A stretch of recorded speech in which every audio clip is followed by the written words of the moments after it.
بسم الله الرحمن الرحيم. أعوذ بالله من الشيطان الرجيم.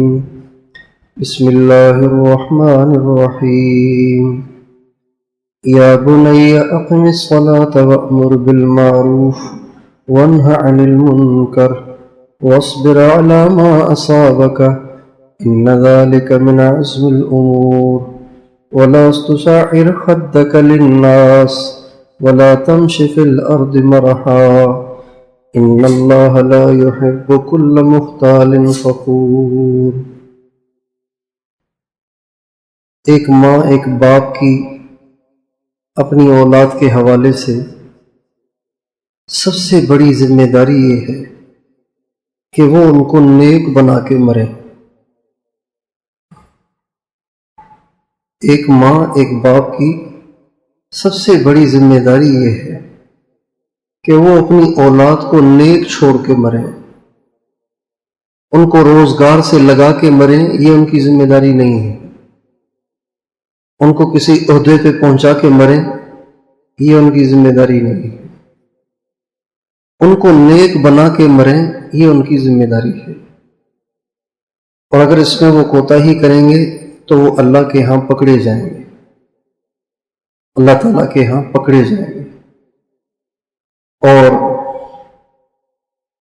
وہ ماں باپ جو اپنی اولاد پہ محنت کر کے ان کو نیک بنا کے مرتے ہیں، مرنے کے بعد ان کی بڑی عزت ہوتی ہے. جب دھواں دھار دھڑا دھڑ نیکیاں ان کے پاس پہنچتی ہیں تو دوسرے بھی دیکھتے ہیں بھئی جب یہاں سے ایک ڈونگے میں قورمہ گزرے گا اور پھر کلکتی گزرے گی، روسٹ گزریں گے، فروٹ چاٹ گزرے گی، دہی بلے گزریں گے، تو آپ بھی کہیں گے اندر کون بیٹھا ہے بھی اتنے مال جا رہے ہیں. عبداللہ تو اتنی چیزیں نہیں کھاتا، یہ اتنا سارا مال کس کے لیے جا رہا ہے، کوئی کون ہے اندر. اتنی عزت ہوتی ہے ماں باپ کی جب ان کی اولادیں پیچھے نیک ہوں اور ان کی نیکیاں ان کو پہنچتی رہیں. اور جو ماں باپ نیک اولادیں چھوڑ کے نہیں جاتے وہ بیچارے حسرت سے دیکھتے ہی رہتے ہیں، ہائے کاش کوئی ہمیں بھی بھیجتا، ہم بھی کسی کو چھوڑ کے آتے. غریبوں کے محلے میں کسی ایک غریب باپ اور ماں نے ادھر ادھر سے پیسے اکٹھے کر کے ویزے لگوا کے بچے کو دبئی بھیج دیا. اب وہ وہاں سے ماشاءاللہ دینار بھیج رہا ہے، درہم بھیج رہا ہے، ڈالر بھیج رہا ہے، اور مکان اچھے سے اچھا بنتا چلا جا رہا ہے. اب غریب بھی سوچتے ہیں آس پاس کے، یار ہم بھی کوئی بچے کو بھیج دیتے دبئی تو کتنا اچھا ہوتا. دیکھو نا یہ کتنا اچھا مکان بنا لیا انہوں نے، ماشاءاللہ گاڑی بھی آ گئی، حالانکہ ہماری جیسے تھی. تو سیم مرنے کے بعد ایسے ہی ہوگا. جن ماں باپ نے نیک اولادیں چھوڑی اور جن کی اولادیں نیک ہوئیں تو جتنی نیکیاں کرتی ہیں وہ سب نیکیاں ان کو تو ملیں گی ان کے مرنے کے بعد، ماں باپ کو ملیں گی کرنٹ اسی وقت. یہ آپ کا بچہ کر رہا ہے، یہ آپ کا بچہ کر رہا ہے، یہ آپ کا بچہ کر رہا ہے، یہ آپ کا بچہ کر رہا ہے، سب دیکھیں. اور اگر کسی کی اولاد بدکار ہے اور ان کے بدکار ہونے میں ماں باپ کی کوتاہی کا پورا دخل ہے تو اس بدکار اولاد کی پٹائی تو ہوگی ان کے مرنے کے بعد. لیکن جو ماں باپ پہلے جا چکے ہیں ان کی پٹائی اسی وقت سے شروع ہو جائے گی. تیرا بیٹا، آج تیرے بیٹے نے زنا کیا ہے، لگاؤ اس ماں اور باپ کو. آج تیرے بیٹے نے شراب پی ہے، لگاؤ اس ماں اور باپ کو. آج تیری بیٹی نے لڑکوں سے اختلاط کیا ہے، لگاؤ اس ماں اور باپ کو. اس لیے کہ انہوں نے ان پہ محنت نہیں کی، ان کو سب پتا تھا کہ یہ بچے یوں کر رہے ہیں، بچیاں یوں کر رہی ہیں، انہوں نے اس کی فکر ہی نہیں کی.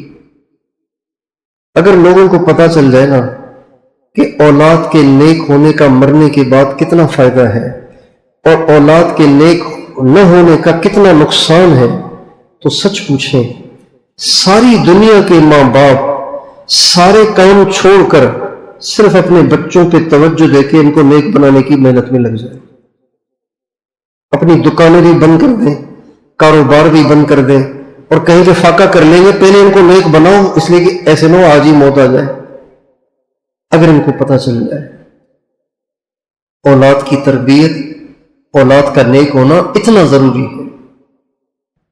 قرآن پاک ہدی للعالمین ہے، سب کے لیے ہدایت ہے اور کامل رہنمائی ہے۔ تو اللہ تعالیٰ نے قرآن پاک کے اندر اپنی اولاد کو تربیت دینے اور ان کو سکھانے کے عنوانات دے دیے ہیں کہ سکھانا کیا ہے، ان کو کیا سکھانا ہے۔ وہ عنوانات اللہ تعالیٰ نے سورہ لقمان میں دے دیے ہیں، حضرت لقمان علیہ السلام کی اپنے بیٹے کو نصیحتوں کی شکل میں۔ یہ عنوانات ہیں کہ بچے کو ان چیزوں پر لانا ہے، اپنے بچوں میں یہ صفات پیدا کرنی ہے۔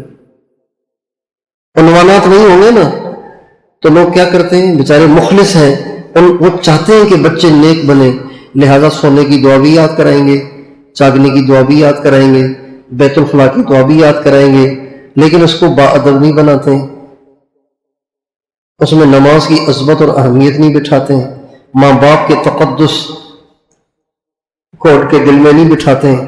اس لیے وہ بچے بس جو ان کو ملا ہے وہ تو انہوں نے لے لیا، اور چونکہ عنوانات پاس نہیں ہیں کہ سکھانا کیا ہے، لہذا بچے، مخلص لوگوں کے بچے بھی بغیر تربیت کے زندگی گزار رہے اور تربیت نہیں پا رہے۔ اس لیے یہ عنوانات ہیں حضرت لقمان علیہ السلام کی نصیحتوں کی صورت میں کہ اپنے بچوں کو سکھانا کیا ہے۔ سب سے پہلی چیز جو بچے کو سکھانی ہے وہ شرک سے نفرت، لا تشرک باللہ، شرک نہیں کرنا۔ وَإِن قُتِلْتَ أَوْ حُرِّقْتَ، چاہے تجھے قتل کیا جائے اور تجھے زندہ جلا دیا جائے۔ سب سے پہلے شرک کی نفرت، اور اس کے ضمن میں سارے عقائد آ گئے۔ عقائد سب سے پہلے بچے کے ٹھیک ہونے چاہیے۔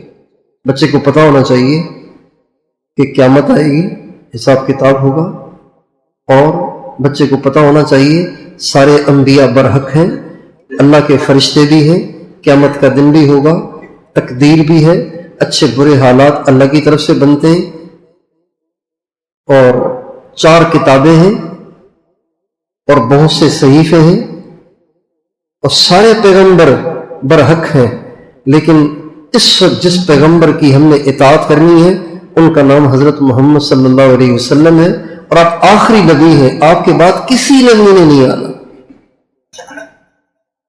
کوئی نئے نبی نہیں آئیں گے۔ عیسیٰ علیہ السلام آئیں گے لیکن نئی نبوت لے کر نہیں آئیں گے، ہمارے نبی کے امتی بن کے آئیں گے، ہمارے نبی کی شریعت کو نافذ کریں گے، اپنی شریعت کو نافذ نہیں کریں گے، اپنا کلمہ نہیں پڑھائیں گے، یہ والا کلمہ پڑھائیں گے جو آپ اور ہم پڑھتے ہیں۔ تو یہ عقائد اپنے بچوں کو سکھانا۔ پھر دوسرے نمبر پہ ماں باپ کا درجہ اور ان کا تقدس اور ان کا حق یہ سکھایا جائے، حقوق العباد سکھایا جائے، بہن کا، بھائی کا، چچا کا، تایا کا، ماموں کا، خالہ کا، سب کے حقوق سکھائے جائے، رشتہ داروں کے حقوق، لیکن سب سے زیادہ مین حق ماں باپ کا ہے۔ تو حقوق العباد میں اللہ تعالیٰ نے ماں باپ کے حق کا ذکر کیا، اس کے ضمن میں سارے حقوق آ گئے۔ اور تیسری چیز اپنے بچوں کو یہ سکھانی ہے کہ ان کو اس بات کا احساس رہے کہ دنیا میں ہم جو بھی کریں گے اس کا حساب دینا ہے اللہ، لہذا غلط نہیں کرنا، اور اس بات کا احساس دلانا ہے کہ اللہ کو سب پتہ ہے، کوئی چیز اللہ سے اوجھل اور چھپی ہوئی پوشیدہ نہیں۔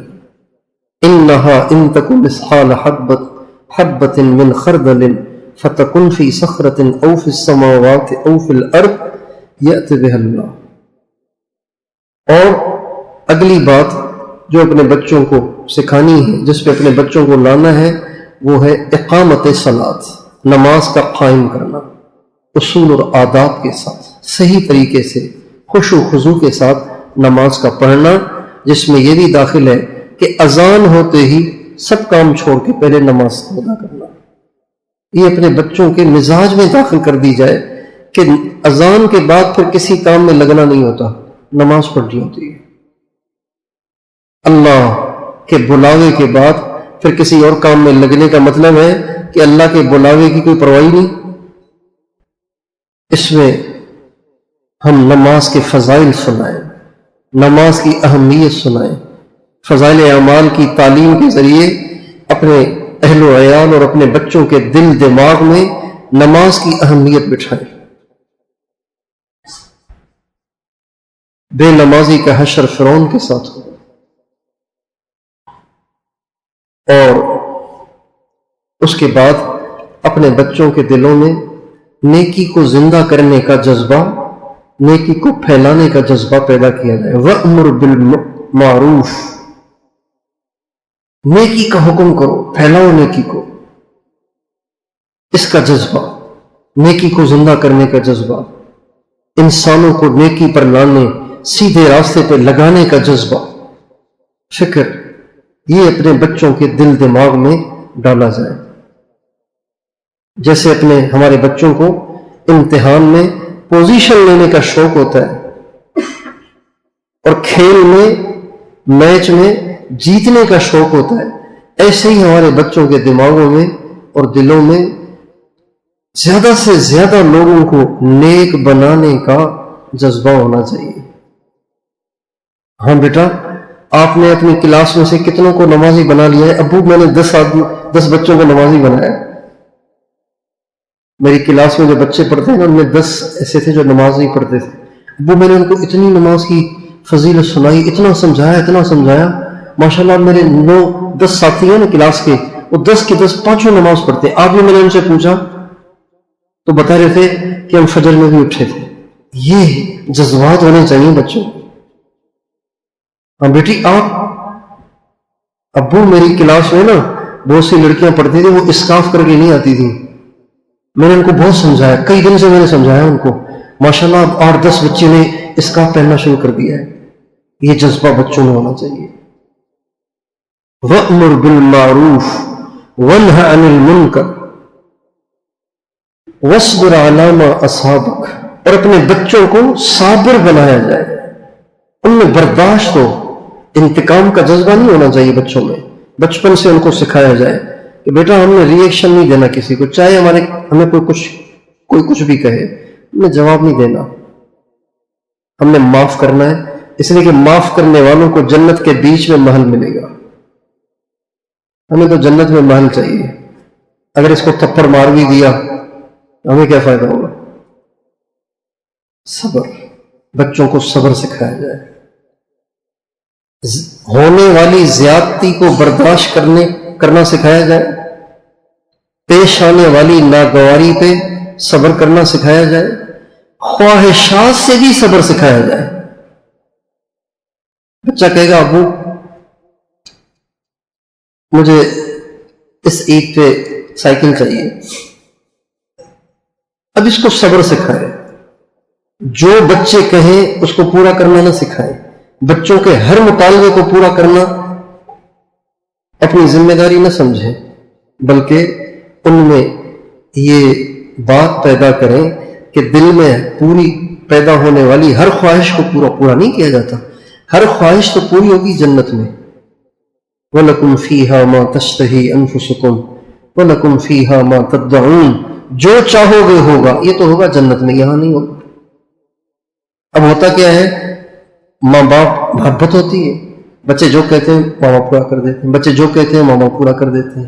اس کا نتیجہ کیا نکلتا ہے کہ یہ بچے بیچارے ساری زندگی پریشان رہتے ہیں. کیوں پریشان رہتے ہیں؟ اس لیے کہ ہمیشہ ہر چیز تو نہیں مل سکتی نا. یہ تو ماں باپ ہیں، ادھر ادھر سے کہیں سے بھی کر کے میسر کر دیتے ہیں. ہر وقت حالات ایک جیسے نہیں ہوتے. پھر یہ بچے بیچارے پریشانی رہتے ہیں. اس لیے اپنے بچوں کی طرف سے آنے والی ڈیمانڈوں کو پورا کرنے کی بجائے ان کو صبر سکھائیں. ابو یہ چیز چاہیے، بیٹا اگر کہو تو یہ چیز دلا دوں، کہو تو دعا دے دوں. باپ کی دعا، کہو تو یہ چیز دلا دوں اور برداشت کرو، چھوڑ دو تو جنت میں اس سے بہتر ملے گی. اس لیے کہ اللہ کے نبی کا ارشاد ہے، من ترک شیئا للہ عوضہ اللہ خیرا منہ، جو جس چیز کو اللہ کے لیے چھوڑے گا اللہ اس سے بہتر اس کو عطا فرمائیں گے. اب آپ کی مرضی ہے، کہو تو یہاں کی فانی چیز لے لو اور کہو تو ہمیشہ رہنے والی چیز وہاں لے لو، جو چاہو لے لو. ایک عورت آ کے آپ علیہ السلام سے کہتی، یا رسول اللہ مجھے دورے پڑتے ہیں، آپ دعا فرمائیں، مجھے اللہ شفا دے دے، میں بہت پریشان ہوں. آپ نے فرمایا کہو تو دعا دے دوں شفا کی، اور برداشت کرو تو پھر جنت کی دعا دے دوں. کہیں میں برداشت کر لوں گی، دورے منظور ہیں مجھے، آپ جنت کی دعا کر دیں. وَاصْبِرْ عَلَىٰ مَا أَصَابَكَ، ہر حال میں صبر کرنا اپنے بچوں کو سکھائیں. جو اپنے بچوں کو خواہشات کو دبانا سکھا دیتا ہے وہ اپنے بچوں کو غنی بنا دیتا ہے، اور جو اپنے بچوں کو خواہشات پوری کرنا سکھاتا ہے وہ اپنے بچوں کو فقیر بنا دیتا ہے. بہت بڑا طبقہ ہے جو اس مرض میں مبتلا ہے، اپنی زندگی کی ساری کمائیاں صرف بچوں کی خواہشات پہ صرف کر رہا ہے. ہمارے ایک دوست ہیں، انہوں نے دکان کھولی آئی فون کی، تو بتانے لگے کہ میں نے جب دکان کھولی آئی فون کی تو میں سوچتا تھا، کسی کے مشورے پہ کھول لی تھی، تو میں سوچتا تھا کہ اتنی مہنگائی ہو گئی ہے، خریدے گا کون؟ اب مشورہ دے رہے ہیں، چلو شروع کر دیتے ہیں پھر دیکھ لیں گے. کہتے ہیں اتنی بکری ہے آئی فون کی، اتنی بکری ہے کہ میں بتا نہیں سکتا. وارے نیارے ہوئے ہمارے دکان سے، اور لوگ آتے اور کہتے بھائی 5 نئے ماڈل کے آئی فون کا انتظام کرنا ہے، اس لیے کہ بیٹری والے کو بھی 1 سال ہو گیا ہے، بیٹے والے کو بھی 1 سال ہو گیا ہے، بیوی والے کو بھی 1 سال ہو گیا، میرے والے کو بھی 6-7 مہینے ہو گئے، لیکن اب سب کا بدلے گا تو پھر میرا بھی تو بدلے نا. لوگ آتے ہیں اور آ کے یوں کہتے ہیں. ہمارے نبی نے اما عائشہ سے فرمایا وَلَا تَسْتَخْلِقِي ثَوْبَكَ حَتَّى تُرَقِّعِيهِ، عائشہ اگر جنت میں میرے ساتھ رہنا ہے تو تب تک کپڑے کو پرانا سمجھ کے نہ چھوڑنا جب تک کہ اس میں پیوند نہ لگ جائے. تب تک کپڑا پرانا نہیں ہے. اگر جنت میں میرے ساتھ رہنا ہے تو میرے ساتھ جنت میں رہنا ہے تو اس شرط کو پورا کر. ان اردت اللحوق بی، اس شرط کو پورا کرنا پڑے گا. تو ہم اپنے بچوں کو صبر سکھائیں، خواہشات کو پورا کرنا نہیں، خواہشات کو دبانا سکھائیں.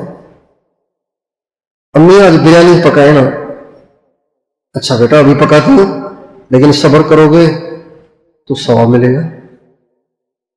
یہ تربیت ہے اپنے بچوں کی.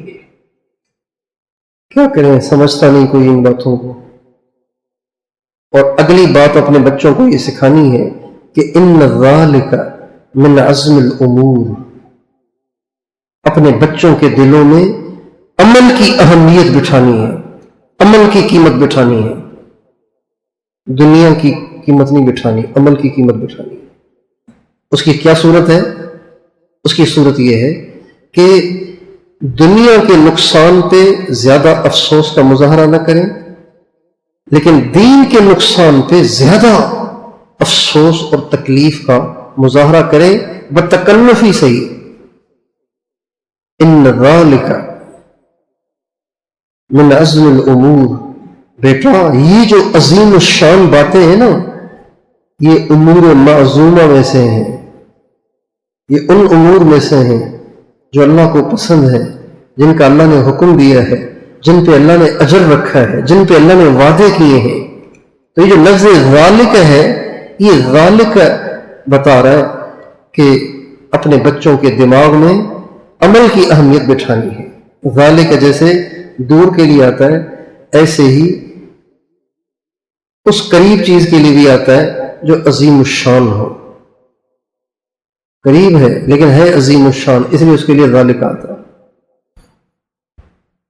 عمل کی اہمیت بٹھانا.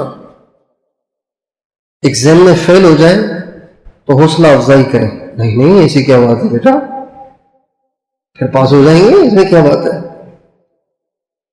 جماعت چلے گی، ارے بیٹا یہ کیا کر دیا تم نے، ساری زندگی بھی نماز پڑھیں گے تو اس کا اجر تو نہیں ملے گا. اوہو بیٹا آپ نے کیا کر دیا. یہ آپ علیہ السلام کا ارشاد ہے جس کا رمضان کا ایک روزہ رہ گیا ساری زندگی روزے رکھے تلافی نہیں ہوگی. یہ عمل کی اہمیت ہے. بیٹا ہوم ورک کر لیا، نہیں کیا، ارے اللہ کے بندے ہوم ورک تو کرو، صبح کیسے کرو گے، صبح تو جلدی ہوتی ہے. پوچھتے ہو نا مائیں، مگر یہ نہیں پوچھتی بیٹا تلاوت پوری کر لی، نہیں، ارے اللہ کے بندے تلاوت تو پوری کرو، اس سے پہلے کیسے سوئیں گے، مراقبہ کر لیا، ذکر کر لیا، نہیں امی ذکر کے بغیر کیسے سو رہے ہو بھائی، مراقبہ تو کرو، درود شریف تو پڑھو، حضور کو تحفہ بھیجا نہیں، سو رہے ہو، اب حضور انتظار کریں گے. کتنے مشائخ ہیں جنہوں نے جب درود شریف کا وظیفہ پورا کیے بغیر بستر پہ جا کے آرام کیا تو اللہ کے نبی کی زیارت ہوئی اور آپ نے فرمایا کیا ہوا بھائی، تحفہ نہیں بھیجا آپ نے. حضرت پیر مہر علی شاہ صاحب گولڑوی رحمت اللہ علیہ مدینے سے مکہ معظمہ جا رہے تھے تو راستے میں کہیں ٹھہر گئے، سفر تھا تو نماز کے لیے، لیکن چونکہ راستہ سارا اب بھی ویران ہے تو امن و امان اس زمانے میں زیادہ نہیں ہوتا تھا، تو مختصر نماز پڑھ کے سنت بھی نہیں پڑھی اور جلدی سے سفر آگے شروع کر لیا.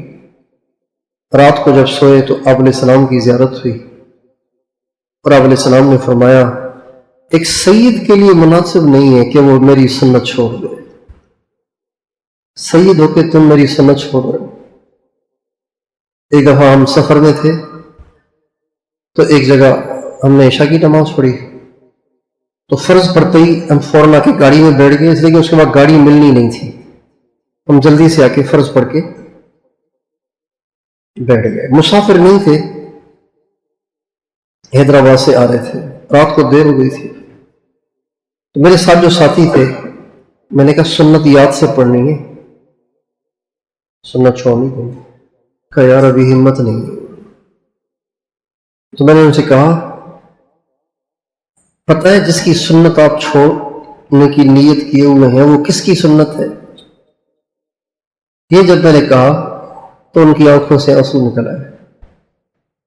کوئی احساس دلائے نا تو احساس بھی ہو تو وہ رونے لگے، کہنے لگے پڑھیں گے، نہیں چھوڑیں گے، بالکل نہیں چھوڑیں گے. بیٹا درود شریف پڑھ لیا؟ نہیں امی ابھی تھوڑا سا رہتا ہے. تو بیٹا پہلے پورا کرو نا پھر سو، ایسے کیسے سو رہے ہو آپ، حضور کے انتظار میں ہوں گے، آپ درود شریف پورا نہیں کر رہے. عمل کی اہمیت بٹھانی ہے اپنی اولاد کے دلوں میں. اگلی بات جو بچوں کو سکھانی ہے وہ ہے وَلَا تُسَعِّرْ خَدَّكَ لِلنَّاسِ وَلَا تَمْشِ فِي الْأَرْضِ مَرَحًا. بیٹا لوگوں کے سامنے اپنی گردن کو اکڑانا نہیں ہے تکبر سے یوں کر کے، اپنے گالوں کو پھولانا نہیں ہے یوں کر کے، جیسے متکبر لوگ جب اپنے ہونٹوں کو ٹائٹ کرتے ہیں تو ان کے جو گال ہوتے ہیں نا وہ پھول جاتے ہیں، گردن ٹیڑھی ہو جاتی ہے. کبھی ایسے نہیں کرنا، بلکہ چال میں بھی تکبر کا مظاہرہ نہ کرنا، چال بھی تواضع والی، انداز بھی تواضع والا. بچوں کو سکھانا ہے، یہ بچوں کو سکھانے کی چیزیں ہیں. کون سکھاتا ہے؟ کتنی وضاحت سے قرآن کہہ رہا ہے بچوں کو سکھانی ہے یہ چیزیں کہ بیٹا انداز میں تکبر ہو، نہ چال میں تکبر ہو، نہ مزاج اور رویے میں تکبر ہو، تواضع ہو. جی انکل جی، تواضع ہو. نبی کریم صلی اللہ علیہ وسلم کی پوری زندگی تواضع سے تعبیر ہے. ہمارے نبی اتنے بڑے کہ بعد از خدا بزرگ توئی، قصہ مختصر. خدا کے بعد جو درجہ ہے وہ نبی کریم صلی اللہ علیہ وسلم کا ہے، اس کے باوجود بھی آپ نے اتنی تواضع کہ اگلا شرما جاتا تھا. فتح مکہ کے موقع پہ آپ علیہ السلام سے ایک شخص آئے ملنے کے لیے، بات کرنے لگے تو آپ پہ نظر پڑتے ہی ان پہ ایسا رعب اور ہیبت طاری ہوئی کہ کانپنے لگ گئے. تو آپ نے فرمایا حَوِّنْ عَلَيْكَ نَفْسَكَ مَا أَنَا بِمَلِكٍ جَبَّارٍ إِنَّمَا أَنَا ابْنُ امْرَأَةٍ مِّن قُرَيْشٍ تَأْكُلُ الْقَدِيدَ. ڈرو نہیں، گھبراؤ نہیں، میں کوئی ظالم بادشاہ نہیں ہوں، میں تو ایک قریش کی غریب عورت کا لڑکا ہوں جس کے پاس تازہ گوشت بھی نہیں ہوتا تھا، سوکھا گوشت کھاتی تھی. ڈرتے کیوں؟ میں کوئی. آپ نے تواضع. فتح مکہ کے موقع پہ 10,000 کا لشکر آپ کے ساتھ ہے، فاتحانہ داخل ہو گئے مکے میں، اونٹنی پہ سوار ہیں، گھوڑے پہ نہیں، اونٹنی پہ سوار ہیں. اور مکے کے مرد عورتیں چڑھ چڑھ کے، چھتوں پہ چڑھ چڑھ کے، پہاڑیوں پہ چڑھ چڑھ کے آپ کی شان کو دیکھ رہے تھے. کس شان سے آ رہے ہیں، کتنی دنیا لے کے آ رہے ہیں، کون سامنا کرے گا ان کا. جب آپ علیہ السلام مکے میں داخل ہو رہے تھے اور آپ نے دیکھا کہ لوگ آپ کی عزت کو دیکھ رہے ہیں، تو تواضع کی وجہ سے آپ نے اپنے سر کو اتنا جھکا لیا کہ آپ کا جو رحل تھا، کجاوا تھا، اس کی لکڑی سے لگ رہا تھا. اور آپ فرما رہے تھے الحمدللہ الذی خلقنی ولم اک شیئا. اے اللہ میں کچھ نہیں، تو ہی سب کچھ، میری کوئی حیثیت نہیں. پرسوں شاید سنایا تھا میں نے، فتح مکہ کے موقع پہ ابو سفیان آئے تھے ہمارے نبی کے پاس، متاثر ہوئے، گھر میں جا کے آپ علیہ السلام کے بارے میں باتیں کی. تو ان کی جو بیوی تھی ہندہ بنت عتبہ، یہ ان سے بھی زیادہ سخت تھی. جب انہوں نے جا کے گھر میں بات کی نا کہ میں نے محمد سے پناہ مانگی، انہوں نے دے دی، مجھے عزت دی، یہ کیا وہ کیا، تو ان کی بیوی کو اتنا غصہ آیا کہ پکڑ کے مکے مار کے زمین پہ گرا دیا ان کو، اور سینے پہ بیٹھ گئی اور مونچھوں سے پکڑ لیا. ابو سفیان کی بڑی مونچھیں تھیں، مونچھوں سے پکڑ لیا، کہا بڈھے بڑھاپے میں آ کے تم گمراہ ہو رہا ہے. سینے پہ بیٹھ گئی اپنے خاوند کے. عتبہ کی بیٹی تھی نا، عتبہ تو ایک نمبر کا خبیث تھا. اب خاوند کی جو پٹائی کی اور اس کو جو گرا کے اس کی توہین کی تو کچھ تھوڑی سی شرم بھی آئی. رات جب دیر ہو گئی تو خیال آیا کہ محمد اور اس کے ساتھی تو آج بہت خوش ہوں گے، کیسے نکلے تھے یہاں سے چھپ چھپا کے، آج یہ آئے ہیں فاتحانہ، تو آج تو بہت خوش ہوں گے، ناچ رہے ہوں گے، گا رہے ہوں گے، شرابیں پی رہے ہوں گے، کہہ کے مار رہے ہوں گے. ذرا دیکھ لوں ان کا منظر کیا بنتا ہے، کیا بنا ہوا ہے. چنانچہ پہاڑی پہ چڑھ کے، چونکہ بیت اللہ نشیب میں ہے، ابھی بھی نشیب میں ہے، بیت اللہ کے مطاف میں جانے کے لیے سیڑھیوں سے اتر کے جانا پڑتا ہے. تو پہاڑی پہ چڑھ کے جا کے دیکھنے لگی کہ یہ کیا کر رہے ہیں. جب وہ بیت اللہ پہ چڑھی، جب وہ پہاڑی پہ چڑھی اور بیت اللہ کی طرف جھانکا تو دیکھا کہ سارے صحابہ، کوئی بیت اللہ کے پردے سے چمٹ کے رو رہا ہے، کوئی سجدے میں رو رہا ہے، کوئی نماز میں رو رہا ہے، کوئی رکوع میں رو رہا ہے. تراہم رکعا سجدا یبتغون فضلا من اللہ ورضوانا سیماہم فی وجوہہم من اثر السجود ذَلِكَ مَثَلُهُمْ فِي التَّوْرَاةِ وَمَثَلُهُمْ فِي الْإِنْجِيلِ، ان آیات کی پوری ویڈیو جیسے نظر آ رہی ہو. تو ہندا یہ منظر دیکھ کے برداشت نہ کر سکی اور کہنے لگی یہ لوگ غلط نہیں ہو سکتے. چنانچہ آپ علیہ السلام کی خدمت میں حاضر ہو کے بیعت ہوئی اور مسلمان ہو گئی، اور بہت اچھی مسلمان ہوئی، صرف نام کی نہیں، اچھی مسلمان. اور ایسی جری عورت تھی، جب آپ علیہ السلام کے پاس آئی نا بیعت کرنے کے لیے، تو آپ علیہ السلام نے ان کو بیعت کے کلمات کہلوائے. اس میں یہ تھا کہ وعدہ کرو کہ میں شرک نہیں کروں گی. اس نے کہا وعدہ کرو تو میں شرک نہیں کروں گی. وعدہ کرو گی، وعدہ کرو کہ میں زنا نہیں کروں گی. کہنے لگی آزاد عورت زنا کرتی ہے کیا؟ بیعت کے کلمات حضور کہلوا رہے ہیں، وہ نہیں کہہ رہی آزاد عورت زنا کرتی ہے کیا؟ آپ نے کہا جو کہہ رہا ہوں وہ کہو. چنانچہ اس نے کہا. پھر آپ نے فرمایا کہو اپنے بچوں کو قتل نہیں کریں گی. کہا ہم کہاں قتل کرتے ہیں، ہم نے تو پال پوس کے جوان کیا، قتل تو آپ نے کیا ہمارے بچوں کو. آپ نے کہا جو کہہ رہا ہوں وہ کہتی جاؤ. ایسی جری عورت. ربیناہم صغارا وقتلتہم کبارا، ہم نے کیسے مشقتوں سے بچے جنے اور جوان کیے، آپ نے قتل کیے. آپ ہم سے وعدہ لے رہے ہیں کہ تم قتل نہ کرو. کیونکہ اس زمانے میں عورتیں بچے قتل کر دیتی تھیں بھوک کی وجہ سے، بچیوں کو دفنا دیتے تھے، خرچہ نہ ہوتا تو بچوں کو قتل کر دیتے. لا تقتلوا اولادکم خشیۃ املاق، اپنے بچوں کو بھوک کی وجہ سے قتل مت کرو. تو یہ بیعت کے کلمات آپ کہلوا رہے تھے، تو اس میں یہ حجتیں کرنے لگی. لیکن جب مسلمان ہوئی تو پھر اچھی مسلمان ہوئی. تو تواضع عجیب صفت ہے، جس میں تواضع ہوگی اس کا دشمن بھی اسے چاہے گا، جس میں تکبر ہوگا اس کے اپنے بھی اس سے باغی ہو جائیں گے. اس لیے تواضع اپنے بچوں کو بچپن سے سکھانی چاہیے، تکبر نہیں سکھانا چاہیے. ہمارے حضرت شیخ مولانا زکریا صاحب رحمۃ اللہ علیہ فرماتے ہیں کہ مجھے اپنے والد صاحب نے پڑھنے کے لیے کہیں اور بھیج دیا، قریب میں کسی اور علاقے میں. وہاں میری خالہ رہتی تھی، وہ اس سے بہت پیار کرتی تھی.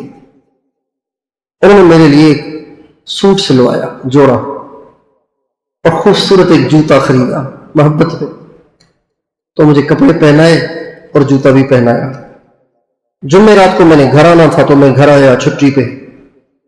لیکن مجھے پتا تھا کہ میرے ابا کو نا یہ کپڑے شپڑے اور یہ بننا سورنا یہ اچھا نہیں لگے گا. میرے والد صاحب یعنی مولانا یحییٰ صاحب کا مزاج یہ تھا کہ بچوں کو سادگی کا عادی بنایا جائے اور ان میں دنیا داری اور اکڑ پھونک یہ چیزیں نہیں ہونی چاہیے. حضرت شیخ فرماتے ہیں کہ مجھے پتا تھا کہ ابو کو یہ چیزیں پسند نہیں ہیں، لیکن اب خالہ نے پہنائی تھی تو مجھے بھی اچھی لگ رہی تھی. چنانچہ میں اسی وجہ سے گھر کے 2 دروازے تھے، ایک عام دروازہ، ایک وہ دروازہ جو کبھی کبھی استعمال ہو. تو مجھے پتا تھا کہ ابو یہاں سے نہیں آئیں گے، لہذا میں پچھلے دروازے سے گھر میں داخل ہوا. لیکن خدا کی شان دیکھیے کہ جب میں اس دروازے سے داخل ہونے لگا تو سامنے سے ابو آئے. کہتے جو ہی ابو نے مجھے دیکھا تو وہیں کھڑے ہو گئے اور مجھے کہا یہ جوتا اتارو. جوتا اتروایا اور وہ جوتا جو نیا جوتا خالہ نے خرید کے دیا تھا وہ اتروا کے گن کے میرے سر پہ 100 جوتے مارے، اور ساتھ ساتھ یہ کہتے جاتے تھے میں نے تمہیں پڑھنے کے لیے بھیجا تھا، پپو بننے کے لیے نہیں بھیجا تھا. میں نے تجھے پڑھنے کے لیے بھیجا تھا، پپو بننے کے لیے نہیں بھیجا تھا. یہ حضرت مولانا یحییٰ صاحب فرما رہے ہیں میں نے تمہیں پڑھنے کے لیے بھیجا تھا، پپو بننے کے لیے نہیں بھیجا تھا. تو فرماتے ہیں ان 100 جوتوں کا یہ اثر ہوا کہ ساری زندگی کے لیے اللہ تعالیٰ نے میرے دل سے دنیا کی محبت ختم کر دی. لیکن ہم نہ مارے 100 جوتے، کیونکہ اس سے محبت اور آئے گی. اللہ والوں کی کہ صرف جوتے نہیں ہوتے،